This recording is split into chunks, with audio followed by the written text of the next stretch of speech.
For those of you that don't know, some of you have served on our board or currently do. We are a public planning agency, the Treasure Coast Regional Planning Council. We've been around since 1976. We're one of 10 agencies. The state of Florida is carved up into 10 different regions. Our region is Palm Beach, Martin, St. Lucie, and Indian River County. And we seem to do all kinds of stuff. We're kind of like a Swiss Army knife. But we focus a lot on economic development. I'm here with my colleague, Terry Ampalo, who heads up our economic development element, emergency preparedness, transportation planning, and we're the only regional planning council in the state that has an urban design studio, and that's what I have the privilege of running. So the type of work that we've done over the years, we do community redevelopment master plans, whether it's North Palm Beach or Boynton Beach, and we work exclusively for local governments. We don't compete with the private sector. We enter into interlocal agreements with local governments should they choose to use our services. We've done lots of corridor master planning recently.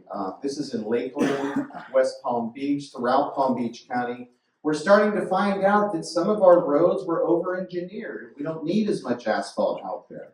You may have heard the term a road diet. Can we repurpose some of this right-of-way to make them more multimodal? And that's a challenging effort, but it's very rewarding. And we've had the privilege of winning a couple of awards with that. We also dialed down, the studio dials down into architectural details and design as well.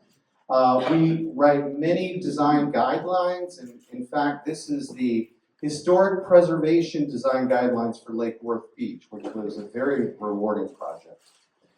We most recently, and we're currently working in Fort Pierce.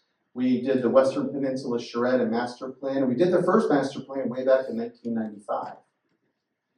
And then as Richard kindly said, and thank you for those kind words, Richard, I got to run the charrette in the master plan process. It wasn't me, I just got to organize things. We had a very talented team, and it was a wonderful experience. I'm very, very pleased to hear that that effort is still continuing.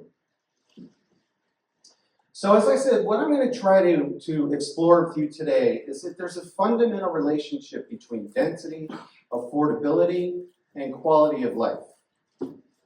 We need to consider the implications of the long history of planning that's already on the ground and the development decisions that have been made.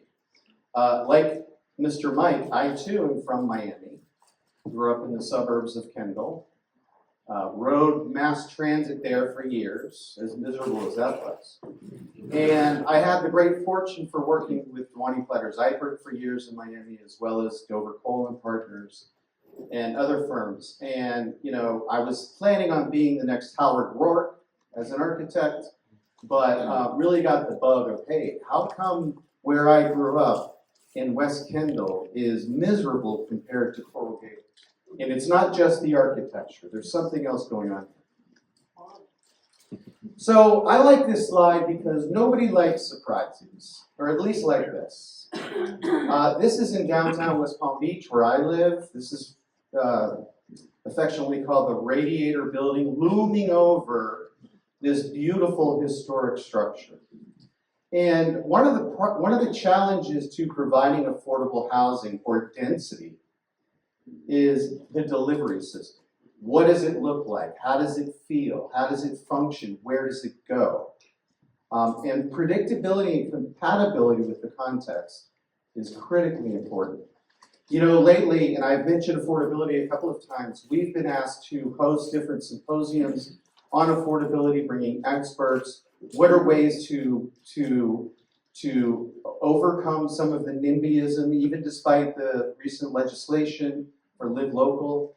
What are ways that we can get more affordable units where they need to be and not just build them out in hinterland? Because when you're spending $12,000 a year at least on each of your vehicles, that really cuts into your ability to live in a desirable location. And if you haven't noticed, at least down south, we have an affordability crisis in housing. We're working in Lincoln Park right now in Fort Pierce, historic Lincoln Park. They are seeing affordability issues in Lincoln Park. You know, units that used to rent for $500 or $600 are now going for $1,500, and it's pushing people out. So it's a real challenge. How many of you, this is a very educated and informed crowd, how many of you have ever heard the term the missing middle? Wow, that's fantastic. The missing middle. Well, for those who haven't, I'm just going to quickly read this definition. It's a range of house-scale buildings that have multiple units, and they're compatible in scale and form with single-family homes located in a walkable neighborhood. So in historic districts, be it historic Vero Beach or Stewart or whatever, you'll always find in the neighborhood a small little 4 or 6 unit walk-up apartment building. And it's a beautiful way to provide affordability in an urban environment, in a desirable neighborhood. And this term has been around for, I guess, about 15 years now. And it's about exploring the particular building types that are appropriate. And with those come added density, back to our original topic. So as I said earlier, affordability, density, compatibility, and connectivity are all interrelated.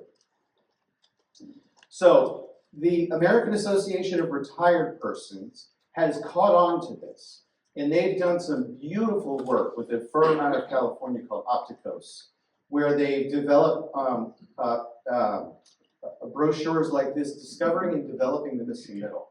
Because they've recognized that not only does it achieve affordability, but it helps create community for those that are older and empty nesters. It provides housing for all ages. Where I live, the accessory dwelling units have grandmothers, they have college students. You know, this is how traditional neighborhoods work.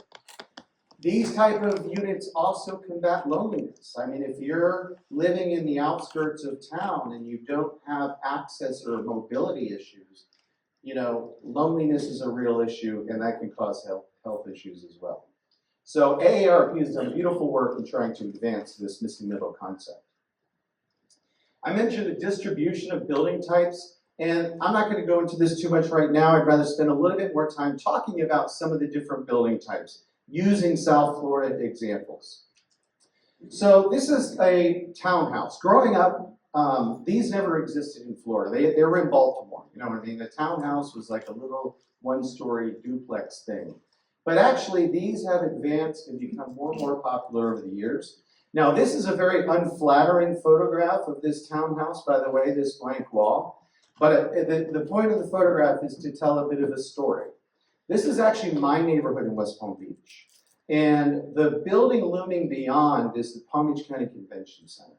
And Palm Beach County ripped down a bunch of houses, and they were going to give us a berm right here to protect the neighborhood from the garage. We're like, no, no, no. So we actually worked with them in the city of West Palm Beach, and we're able to get what we call the townhouse buffer. These originally were affordable units, about $128,000, $130,000 each, 3 stories, 3 bedrooms. Now they're going for $800,000. Wow. Doesn't make any sense. So this is a way not only to provide, rather than a berm, we get neighbors. And it protects us from the convention center. They were originally affordable. They have a density of 30 units to the acre. And they are very compatible with the primarily single-family fabric in the neighborhood. But what I find most fascinating is that the lot depths on these are only 38 feet deep. Wow. Think about that. You'll notice the 3rd floor of this townhouse cantilevers out. Each one of these are self-parked. That's to gain a little bit more square footage. Each one of them are self-parked. They have been fully occupied since the day they opened. And they've been very successful. And they've been very helpful to the neighborhood. This is a 1-story multifamily unit. This is a little 5-unit building, beautiful little Art Deco. This yields 23 units per acre, sits on a single family lot. ADUs I mentioned, accessory dwelling units. These have become a critical component to providing affordability. They're not for every neighborhood. Some neighborhoods just aren't built or established to accommodate them. But if you can, it's great to provide, to allow for them. We're doing a white paper right now. We're analyzing the region and finding where these are permitted, where they are not, if they're not permitted, why, what are some of the pitfalls, et cetera, et cetera. But it's a great opportunity to get additional housing in the community. The rent, of course, can also help offset the mortgage for the primary structure. The problem is that with construction costs about $300 a square foot, one of these guys will cost you about $200,000. So that's been the challenge with these. And then another type of ADU, which isn't a garage apartment, but it's a detached cottage. We see these oftentimes. And I love this. I have not seen one of these. This is actually a 2-story ADU. There's not a garage below, but you actually get a full 2 stories as the separate structure. All of these provide greater density into the neighborhood. This is the sister building to our office in Stewart. It's right at the corner of our street. It's a 6-unit walk-up apartment building. Now keep in mind, Martin County, as legislated in the comprehensive plan, has a maximum density across the county of 15 units per acre. And don't touch that 3rd rail. However, everybody loves the neighborhood. And when they come to our building, they're like, oh, this is great. Like, yeah, this used to be an apartment building. Guess what the density of this building is? The net density, the yield, is 43 units to the acre, when you can get 6 units on a 50 by 120 lot. So this is a type of density that it's not going to solve the world's problems, but it's contextual. This is exactly what the missing middle is trying to describe. And can we achieve some of our affordability issues and get over some of the density hang-up by following that approach? Of course, I have to put this in every presentation because architecture, matters. So does spelling your sign properly. For those of you that can't see in the back, forgive my language, but it says crappy apartments. I think it was supposed to say Capri. I've presented this a number of times and I still can't find the front door. The cars get the front. That's the prominent feature. But it is an interesting mid-century modern building. So the D word, as everybody knows, is density. Okay, and like I said, I don't know where the numbers come from. Like low density seems to be less scary for folks. Okay, we're getting a development next to us, but it's only going to be 2 units to the acre, and that's going to be cool. Fewer people. But it still generates congestion. So what we have tried to show over time is that the D word also stands for design. And the way, as I said, the delivery system for density or building typologies is critically important. You can have Weston, which is on the left-hand side, which yields 9 units per acre. And good luck finding your house. Or to the right, and granted, I'm biased, I'm a traditionalist, but it's the same yield, just a completely different package. So we work a lot with a fellow, he's a developer. I don't know if he's been up this far yet. He's done some projects in Stewart. His name is Tim Hernandez. And he specializes in some of these missing middle type projects. And he was sharing these slides with me. He just completed this project in downtown Delray Beach. Now, this may be too big for some communities, I get it. But the density yield, just if we're looking at that, is 21 units per the acre. And they're able to achieve these beautiful little pedestrian views behind the townhouses, etc.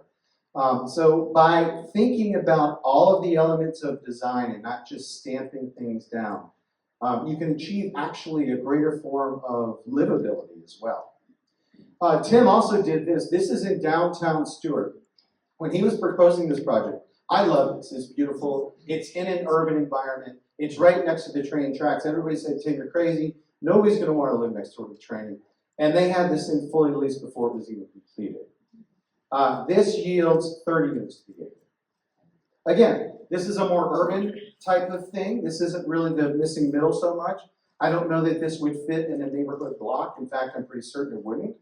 But still, it's an achievable type of density in an urban environment. And then these are just different examples. A lot of them are townhouse type projects, but 15 to 20 units per the acre. is a very doable type of density. And what it does is it creates a critical mass, as Richard said, which enables you to do other things. It frees up land for open space, for shopping, for preserves. When we don't spread the landscape with, 2 units per the acre. The picture on the right, even though it's a little bit washed out, I'm particularly fond of because, again, I'm biased. When I was at Duplexes, we got to do the design for Abacoa down in Palm Beach County, which was sort of the first T&D, traditional neighborhood development for the everyman and woman. I got to work on Windsor too, which is down the street, which is absolutely gorgeous. But, it's not really part of the city. It's its own special thing. But Abacoa is a place that was always intended to be for, us mere mortals. And it has patinaed and grown beautifully well. And it's got a variety of different densities. These townhouses down there, I would ask that you swing by and check it out. I'd be curious what your thoughts are. And then just more of the same. Low density, medium density. This to the left here on the bottom is Coral Gables. That's some of the missing middle. And then to the right, it's you're spreading across the landscape at 5 units per acre. So really, what do these numbers mean? I mean, when somebody says, that building, the density is going to be too high, I say, well, people respond to building height. I mean, if I were to ask you how tall is that building, you could count the windows and say, well, that's 3 stories or that's 5 stories. But if I was to ask you what's the density, there's no way you could tell, because that is determined by the unit size. You can have a 5-story building with 5 units, or you could have a 5-story building with 40 units. So really what matters is the form. That's why there's the so-called form-based code, because that's what people respond to. So what really matters? Is it too big? Is it too ugly? How will it affect my property values? If a new project comes in and they turn their back to my front door and their garbage cans are out there, it's going to be hard for me to sell my house. So what people do across the street, what developments happen across the street, impact what's already there. So you got to plan for it, and you got to think about it. Also, how is it going to affect my quality of life? We're going to talk about that a little bit. And as I said, visual and physical compatibility, contextuality is critical. So I'm going to continue to stand on my soapbox here and go over a handful of planning principles. Now, I'm sure some of you have seen this diagram before. I'm going to take a minute and go through it. The row to the top represents sort of a conventional development pattern. And to the upper left, you see there's the mall, and then there are apartments, and then there are houses in the yellow, and then there's a school in green. And because everybody's afraid of one another, none of them connect to one another. They all connect on the arterial. So you see the diagram to the right, that's the network connections. It's a very sparse network. To go anywhere, you gotta hit the big road. And the big road is so big because it's the only way to get from the mall to school or school to home. The importance of having a connected street system, I cannot implore to you enough. People ask me, well, architecture is really important. Yeah, I love architecture. But I would much rather have a neighborhood that's well connected and disperses traffic, because I'll show you what happens in a moment. The traditional development pattern is on the lower row.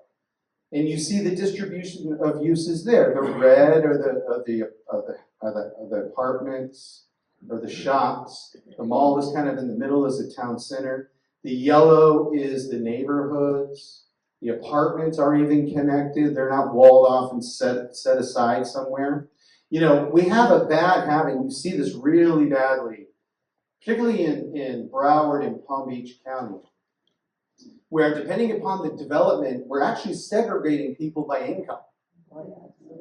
Like, okay, the apartment dwellers, they're over here. because we don't want them mingling with those that own the $300,000 houses. But then over here in the $500,000 houses, we don't want to mingle with those in the $300,000 houses. And I'm exaggerating a little bit, but a lot of times that's how these things are developed and marketed. So the beauty of the traditional development pattern is that everything is interconnected. And it disperses traffic, which enables that big arterial to not be as big or not need to be as big. So growth patterns can really exacerbate the impacts of congestion. As I said, they segregate density and by income sometimes. And it can challenge affordability. You know, we've done this analysis, and nearly 30% of all developed areas are roadways. Now, whether they're private drives that only those in the neighborhood can use, or if they're part of a network, there's always a road system. And there's always a front door. You know, when you come into town, you're on a road. How that road looks is an important first impression. So there's been a lot of effort in analysis going into what makes up great streets. And these days, what we're leaning to more and more is multimodality. You know, for transit, I love this saying that my colleague, Tim Delaney, uses. Every transit trip starts and ends with a pedestrian trip.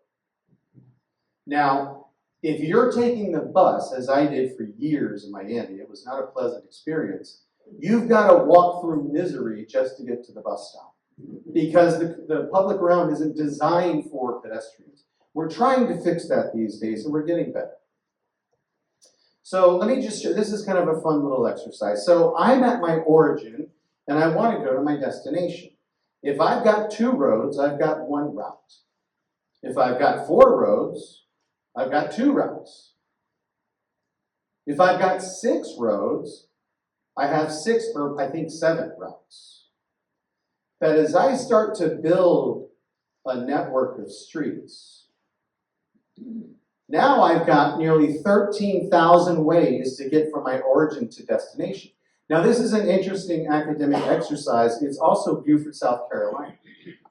And you see this in places all throughout the United States where we've got historic towns that have an actual street and block system. People say, oh, the grid, it's boring. No, it's a beautiful way to discipline buildings and disperse traffic. Because guess what? With all of those different ways to get around, those streets can be narrow, and they can be slower, and they can be suitable for pedestrians and cyclists. I like to say that the road network is not unlike the body's circulatory system. In fact, engineers kind of coined some of these. Arterial roads are our arteries, okay? Collector roads are our veins, and the local roads are our capillaries. And without a dense network of capillaries, our extremities would fall off. Because we don't have blood flow to them. And we see some of those problems when we lose that local network. If you'll indulge me, I'm going to take you through a little cross-section here of planning history in my town, West Palm Beach. So this is Forest Hill Boulevard. This is south of downtown, for those of you that know West Palm a little bit. The Lake Worth Lagoon, or the Intercoastal, is there in blue to the right. That's I-95. It's pretty close to the Intercoastal here. And then Forest Hill runs all the way out to State Road 7, 441, which is gold-plated to be one of the worst corridors I have ever seen. And that's coming from Miami. It has a 300-foot wide right-of-way. And you'll see its glory here in a moment. But you ask yourself, why is that necessary? Well, we spent a lot of time looking at this. Between the Lake Worth Lagoon and I-95, it's 1.3 miles in distance as a crow flies. There are also 26 north-south lanes. Okay, interesting. That ends up being 20 lanes per mile. Now, because there are so many north-south roadways, they get to be smaller and kind of attractive. Between I-95 in State Road 7441. It's 8.3 miles.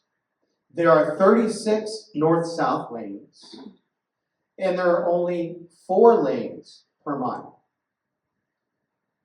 So in 6 times the distance, there's only 1/5 of the connectivity. Well, why is that? Well, it's the pattern of development. And, here I'm picking on, Western Palm Beach County. This could be anywhere. It really could. And I'm not being critical of people's lifestyle judgments. We're just talking about what are the external impacts. And the breakdown of the road network heading out west in Western Palm Beach County is what results in this. This is the intersection of Forest Hill Boulevard, that little road that I showed you on the other end of town, and State Road 441. You have, in this picture, you have housing, shopping, medical campus, and affordable housing. And nobody, as a crow flies, they're about 1,500 feet from one another. That's an easy 5-minute walk. Nobody can walk this. And it was designed to be exactly this way. Why? Because it wasn't thought of any other way. And I'll tell you part of it too. And forgive me for any developers that are here. But I was once told by Bob Gibbs, he's a great retail guy.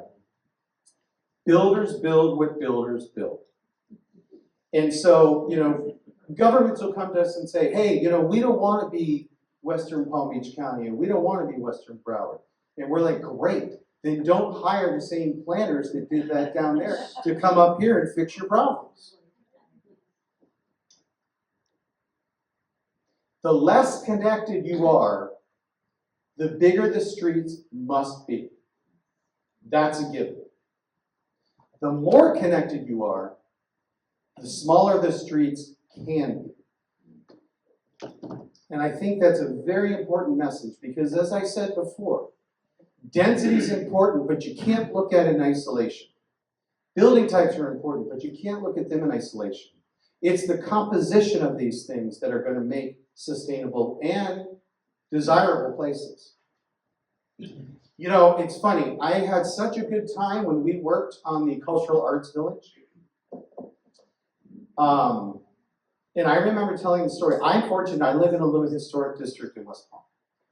And I was telling them that, we had a joke. It's like, we would have a home tour every year. And we would have 700 people show up to our neighborhood to tromp through our houses and things. And that's how we made money for the neighborhood. You will never find a home tour out in a gated community in Western Palm Beach County. I'm just saying. But this is a heartbreaking tale here, and we're seeing more and more of this. So what happens when local roadways are quote-unquote improved, basically widened, to the point that they become micro-highways? Well, the adjacent neighborhoods don't want to have anything to do with it. So what used to be reserved for our highways, these 14-foot sound walls, are now showing up on some of our local streets.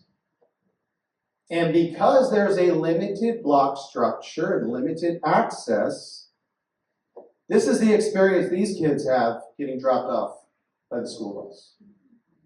They're penned in between 6 lanes of fast-moving traffic and a 14-foot high sound wall on a 6-foot sidewalk.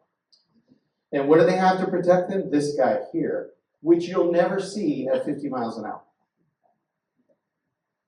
And like I said, these photographs are from a long time ago in West Palm Beach. We see it in Martin County now. We're seeing it in a lot of places. Because guess what? The school buses aren't going inside your gated community. They're meeting you out on the micro highway that was generated because of the development package. So this is the result of a sparse road network due to those development patterns. This is what it looks like on the inside. So this is one of those developments in Western Palm Beach County that I showed earlier. So this is the experience that if you live here, and I'm sure it's beautiful and lovely to live there. I grew up in this stuff in Miami. But your gate is there, It takes you 2 miles to get outside. And what happens when the hurricane comes? You know, the municipal services can't get in to clean up the debris. There's just a lot of implications. This is not a quality of life discussion. This is a discussion about what are the long-term external impacts to the way that we build. This is also important for another reason. You know, we all know that you shouldn't have to spend, you hopefully aren't spending more than 30% of your family income on housing. What's rarely talked about is the housing plus transportation expenses. Terry Ann helped me with this research recently. Palm Beach County, your house, on average, your housing and transportation percentage of your income costs are 55% of your annual income. More than half of what you make goes for your shelter and your vehicle. Same thing in Martin County, 54%. Indian River County, you're in third place at 51%. But and these are older numbers. We all know what's happening with fuel costs now, and that will tend to fluctuate over time.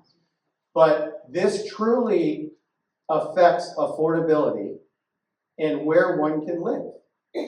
So if I've got 3 kids, we've got a household of 4 cars, everybody has to drive. AAA says you're going to spend $12,000 a year on each of the vehicles. If I could drop 3 of those cars, I could get an additional $360,000 in a house. That might get me closer to a walkable, more desirable place. I remember there was a county commissioner, this is years ago. He's no longer there. But, you know, because we've been talking about affordability forever, ever since I've been in the bill. It's just getting worse. But the idea was, well, what we're going to do is we're going to work with developers and we're going to put all the affordable housing out at what's called 20-mile bin, which is right before you hit the Everglades. It's as far as you can urbanize in urban western Palm Beach County. And we couldn't believe it. It's like you're mandating that these people now drive everywhere. So what's missing? The missing middle pushes, the missing middle helps to push newer multifamily. Let me rephrase this. This is a weird sentence. Without the missing middle, newer multifamily and higher densities are pushed out of town because nobody wants to live next to the apartment complex. They agree it's important, but I don't want it next to me. But if you can come in and start to meet those needs with a moderate density that is attractive for the context, it really helps with the sustainability of the neighborhood.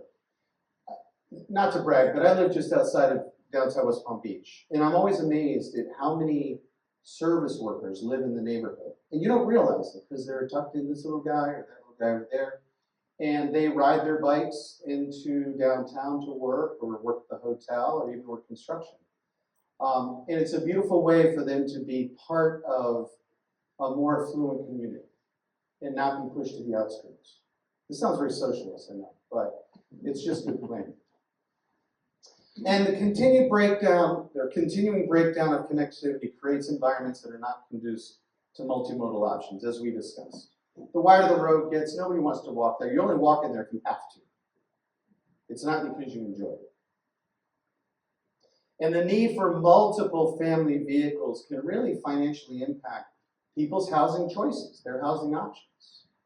And if you can drop one car, you know, that might help you afford to put an ADU in the back and then help buy down your mortgage, you know? So there's no panacea here. And these are just topics for discussion, things to think about. Because I look at this beautiful place as I came up here today, and if I'm cold-bloodedly up here as a developer, I see a lot of development opportunity. So you all still have a very good chance. Some of the places down south, they're built out. They're trying to figure out how to fix some of these issues. You know, retroactively fix them. So I hope that this gives us something to think about today. And this cycle, unfortunately, continues to repeat itself, as I said. And finally, I'll leave with this. It's not just the young people, like my kids, that are just out of college and can't afford to live anywhere. It's the older folks. I can't tell you how many people I have interviewed that have said, well, you know, I'm living in this beautiful community. My husband passed away. My eyesight's going. I'm not comfortable driving anymore. And I can't ask my friends for any more neighbors, or my neighbors for any more favors. So I have to move. We need to figure out ways for us to age in place. And, you know, planners love our acronyms. This is called a NORC, Naturally Occurring Retirement Community. You know what that is? It's a neighborhood. You know, where you can live with dignity without having to drive everywhere. Thank you very much. I appreciate you having us.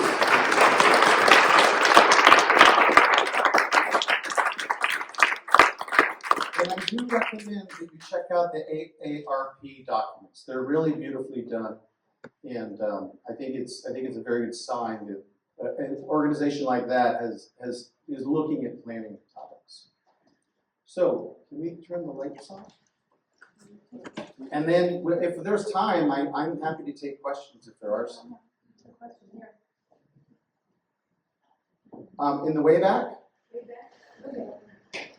If you were to give the mayor, the city council, the county commission, and the people responsible for affordable housing 3 pieces of advice, what would they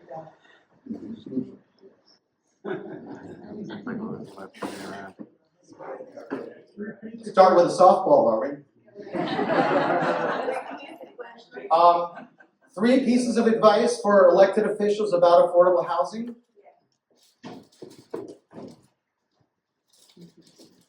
Don't refer to renters as transients. I hear this all of the time, and it's infuriating because I would guess that a lot of us in this room, I know I have, was a renter at least one point in my life. These days, renting is a choice, oftentimes. So do not stigmatize those that are renting. Do not be afraid of this missing middle. I know I'm parading this. And don't believe developers when they tell you that I can only do affordability if I get 150 units or more. I got to take down a whole block to do this. Because there are the development, and I tell some of these CRA directors that we work with, who I adore, they do great work. But I'm like, look, you gotta deepen the gene pool here. You know, I mean, don't go for the first suitor. There are other developers out there that do this type of thing. So, you know, shop around too. You know, here's the thing, and I'm giving you more than 3 because I can't help this. Have a vision for what you want, what is appropriate for your community, and then go out and find who will build it for you, because they're out there. But don't wait for the big guys to show up and tell you what the world is like. Now, the truth is, anybody who's an architect or builder in here knows that construction costs these days are almost prohibitive in terms of providing affordability. So there has to be some sort of intervention as well. And it used to be that, we'll reduce your parking, or we'll maybe even give you a break on the land. I'm hearing that's not even enough these days. So it's not an easy thing to do. Especially, and by the way, you know what kills affordability too? Structured parking. You know what a 150-unit apartment building needs? Structured parking. So at $25,000, $30,000 a space to build structured parking, that goes directly to the end user. So don't tell me it's impossible to do a 6 or 8 unit walk-up apartment. That's my advice. Yes, sir. Okay, how do you manage to increase the density and say, if you want affordable housing, you can't be building 2,400, 2,800, 3,000 square foot units on that. Just increasing the density doesn't increase the affordability. How do you balance that and say, okay, we want units that are sized the way they used to be sized, when the average size home is 1,400 square feet across the country. How do you do things that are single? People live alone now. How do you do things for to accommodate that? That's a great question, because affordability isn't the same for everyone. You know, my son finding a studio apartment that he can afford in West Palm Beach is a very different story than a single parent of 3 elementary school kids who need multiple bedrooms. Okay, so some folks will need assistance. You know, the unit type isn't everything. That's why I tried to blend these topics together, because it's not. I mean, we're not trying to game the system and say, oh, you need more density and that's going to solve all the issues. It's not. And you know, there's a point where there may be too much density. You know what I mean? And it starts to eat itself. So I don't know if I have an answer to your question. I don't know that I fully understand your question. Well, the question is, if you're only building larger size units, Yes. that's basically what's being built. That means that if somebody is living alone, or a couple, 2 people that are living in a house, they have to rent currently an 1,800, 2,000 square foot house. And that takes away an affordable house for a 3-person family, 3 or 4-person family. How do you get housing built so that smaller family sizes have some place without taking up the family house? I think, so here's an example. I'm a big fan of incentives if they're done properly. So if you live in a community that's having that issue and it's relatively low densities allowed today, you know, one incentive is that if you build this type of unit, this type of housing, we will give you additional density or whatever it might be. But it can't be a giveaway. So thinking of ways to creatively incent that vision, that direction that you want to go, and you're kind of cutting across the market a little bit too, because I'm sure that these larger units are being built because there's a market for it. But, you know, when the people that work in, you know, in the restaurants in downtown have to drive 30 miles to get to work or something, you know, it's challenging. And I don't think I have an answer for that. I think I would like to talk to you about that later, or maybe we can talk about this further, because it's a very important question. I've never been asked, and I think it needs some thought. But it is an issue. It goes back to this notion of builders build what builders build. Builders build what they make the best profit on, and you make more profit if you build it. If you're only allowed 15 units, if you build 15 2,000 square foot units, you're going to make more money than if you build 15 1,000 square foot. But there are builders that build only 150 plus units. There are builders that will build the 35 units like Tim does. And then there are those, a few of them, that will build the smaller infill type of housing. That's what I'm saying. Getting the financing is a different story. I'm sorry, you had a question? Yeah, I think it comes as well, and this builds on his questions and statement. It's expectation. I mean, people now, even if they're willing to accept a smaller unit, they want it with 2 baths, and they want, you know, granite or nice amenities throughout the unit, which are very costly. And for a builder to come in and even build a smaller unit, I mean, we raised our family in an 1,100 square foot house, you know, 1 bathroom.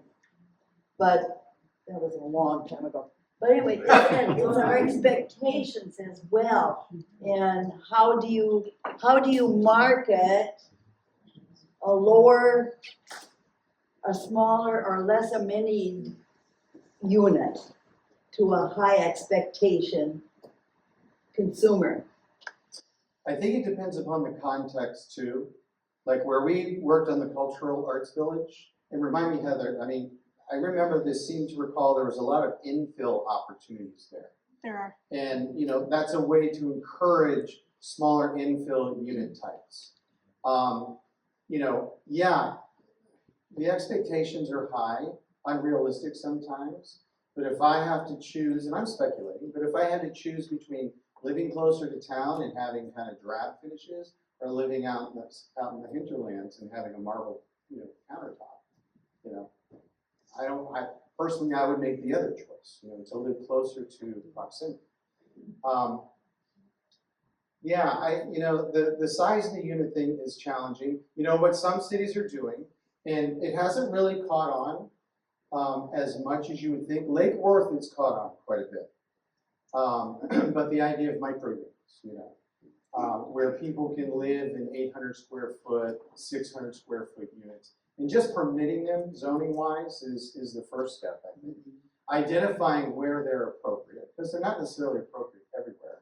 You know, in town, on the outskirts of town, or the edges of town, I mean. But I mean, every city that we work in, all 50 of them are facing similar challenges, whether they're an affluent community or not. And it's an issue. You know, a lot of what I talked about up here tonight, road connectivity and all that, you know, on one hand, it's preserving what you have. You know, on the other hand, it's making sure that when new stuff comes in, that they behave, you know, and don't generate more problems. But going into some of the older cities like Fort Pierce or Lake Worth and trying to figure out ways to manage that, you know, there are a handful of CRE directors that are dealing with this quite a bit and very successfully. Lake Worth Beach being one of them, Delray Beach as well. And they're figuring out how to get affordable units in town because their whole service economy is being pushed out. I don't know if I answered your question. Yeah. Sort of. Let me get this gentleman back here. Yes, sir. How do you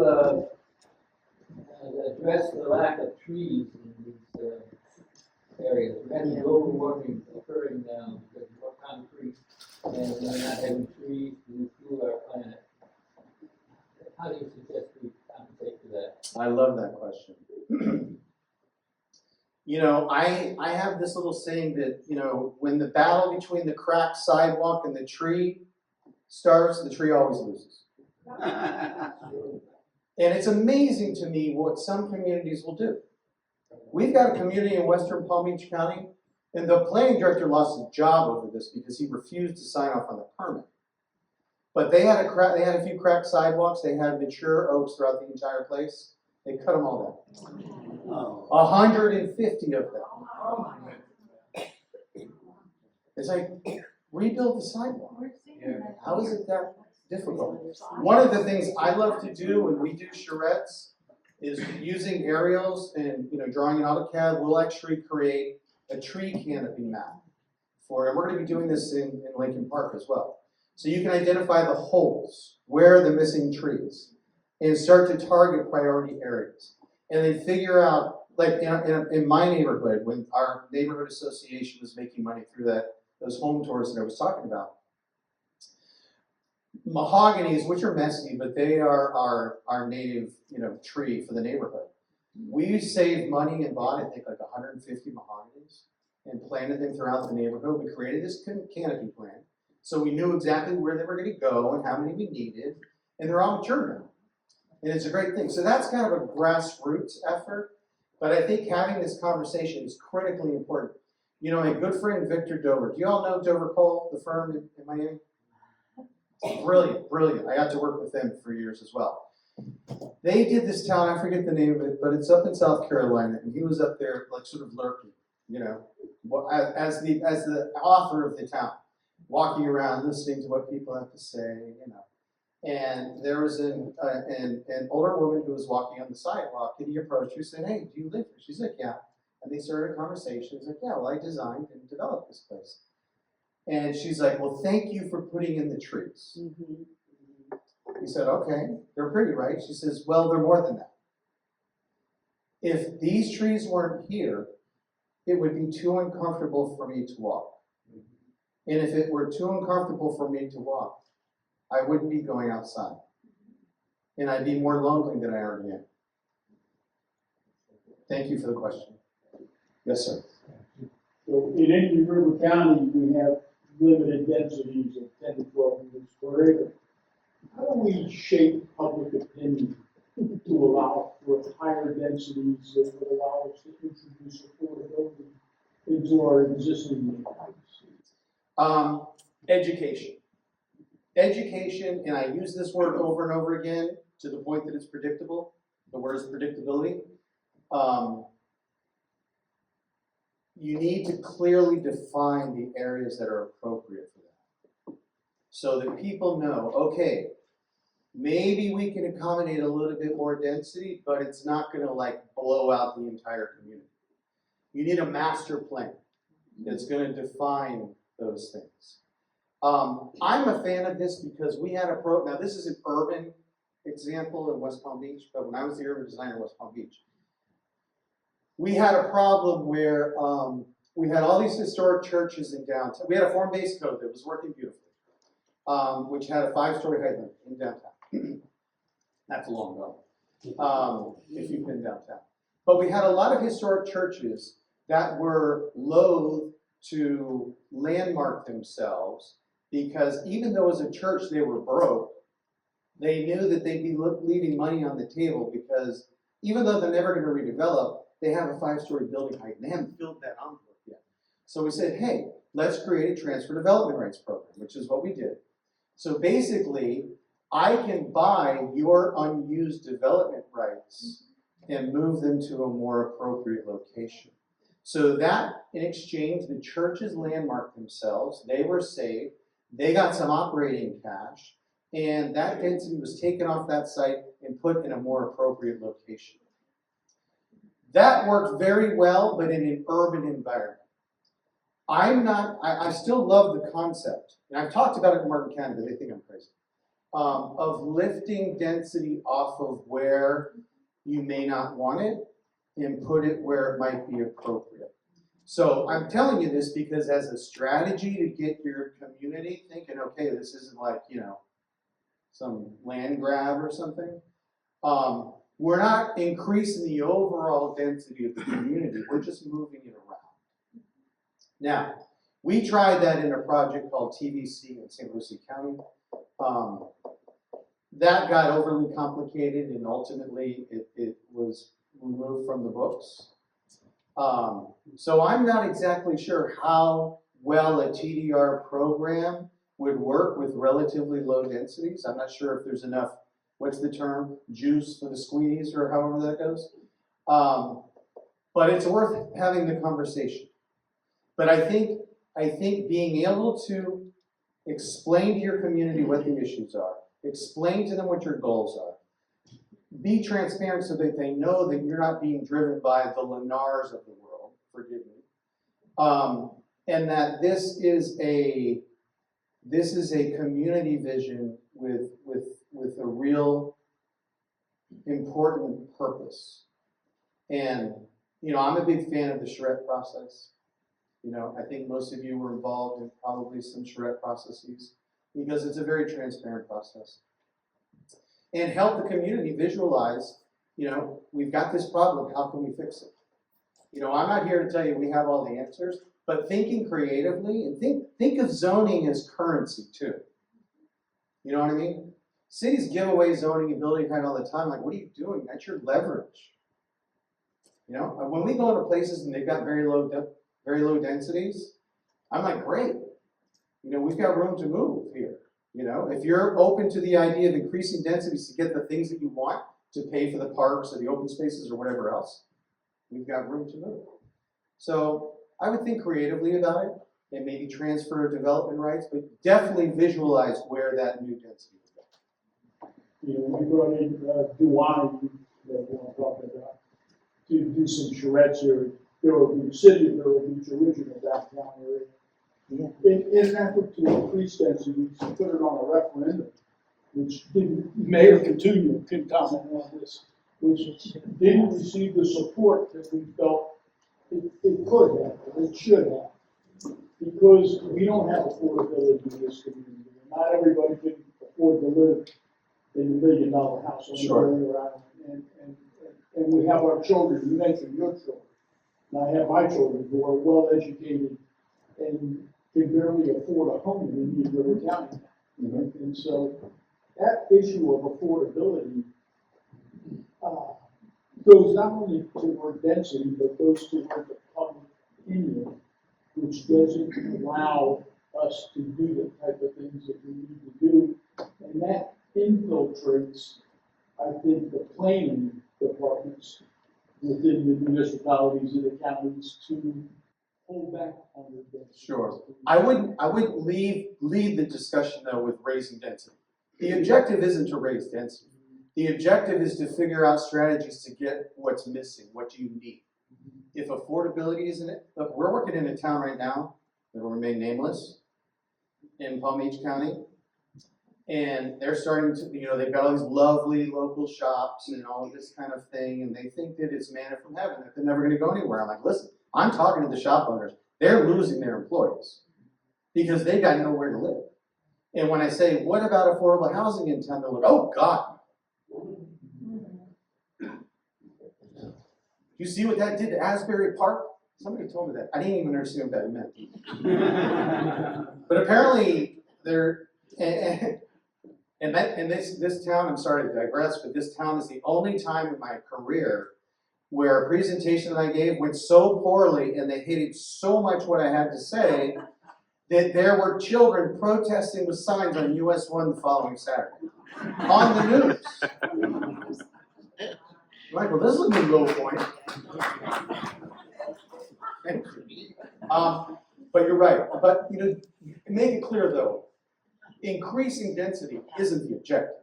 Increasing density is a tool. And you shouldn't be afraid of it because look, there's lots of great examples that fits in the neighborhood. Yes, sir. I have a strong feeling that on affordable housing, the only person who gets an affordable house is the first buyer.